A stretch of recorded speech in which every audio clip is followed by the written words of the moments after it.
This man first killed his own daughter, then took the life of his own son, and finally ended the life of his beloved wife.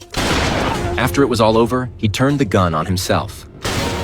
The reason he did this was because a massive scandal had become public knowledge. Just last night, Carl accidentally saw a girl from his class playing a game with someone else in the backyard. But when he got a clear look at the man's face, he was shocked to discover that the man was actually the girl's father. This scene left Carl in a state of shock. However, being the gossip that he was, he immediately spread the news throughout the entire school. Wherever the girl went, people whispered about her, and her father could no longer bear the public scrutiny. To escape this agony, he took his family to meet their maker. But unexpectedly, his son, Tom, survived the accident. And at that moment, the seeds of hatred began to sprout. Decades passed in the blink of an eye, yet the rage-fueled hatred in his heart never diminished. Tom's quest for revenge began right then. Meanwhile, Carl encountered a beautiful woman on a rainy night. But when he awoke, he discovered he was locked in a sealed room. At that moment, he hadn't yet realized the gravity of the situation until he found he couldn't escape no matter what. Even the door was cast from steel. No matter how loudly he shouted, no one answered. Day after day passed. Carl had no idea how long he'd been locked up. Someone brought him food every day, but the meal was always dumplings. His only joy each day was the television in the room. Every so often,